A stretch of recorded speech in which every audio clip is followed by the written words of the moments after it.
They say that when a franchise dies, a crow will come to carry it back around in 20 years to try again. But you can't beat a dead horse if there's no blood left to get pumping or something. How many people have you loved? I'll never be alone. Damn, The Crow sucks. And I've never had to say that before, because I've been smart enough to only watch the 1994 one and never watch any of the sequels that came after that. But that streak is over, and the only loser here is me. Actually, never mind. They made like 5 million opening weekend off a 50 million budget. Everyone involved with this film is a loser. So you know the story about the young man and his girlfriend who get murdered by these people, and then he gets brought back to seek vengeance upon them. Unfortunately, you're going to have to wait about 45 minutes before he actually comes back to life after getting killed. It takes forever to get going. You know that that's the plot, that's the basic premise, that's the first thing you see happening in the trailer. Why did we need 45 minutes of them being all loved up? And, like, I understand they wanted to make it more a romance film, more of a romantic story than the original was, but frankly, I still feel more invested in the original's couple than this one.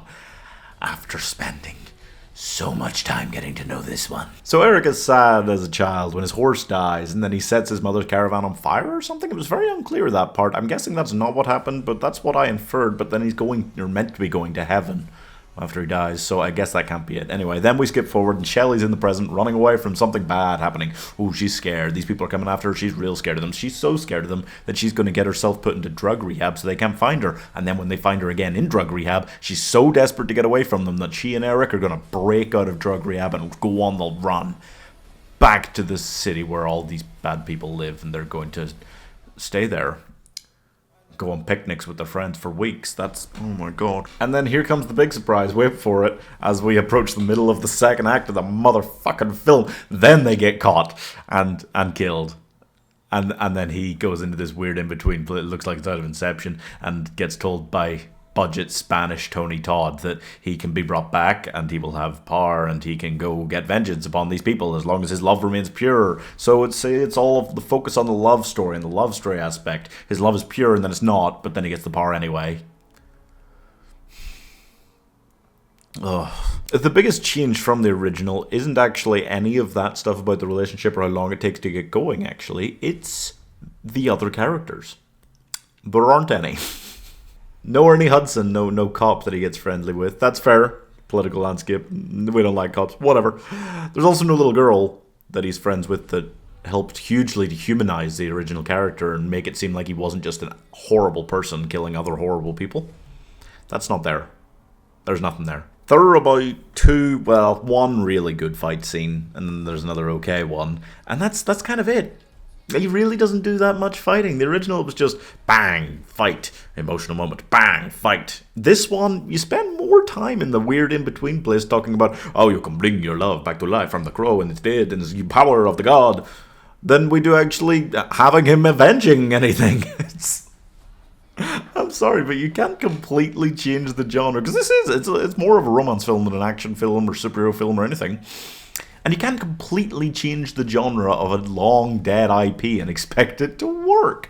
What was their thought process here? They thought, oh yeah, let's do this big shift on this thing that's already going to feel because superhero fatigue, and this is a weird niche kind of superhero to begin with.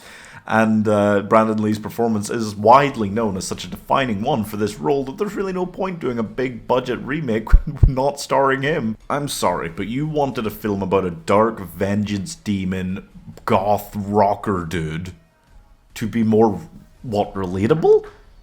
Does that sound smart to you? Like, come on, guys, what were you doing? The fact is, if you reboot something while changing it drastically like this, what's going to happen is the people who liked the original are going to go, are you kidding me? The people who didn't like the original aren't going to see it. And the people who didn't see the original, didn't know it was a thing, still aren't going to go see this.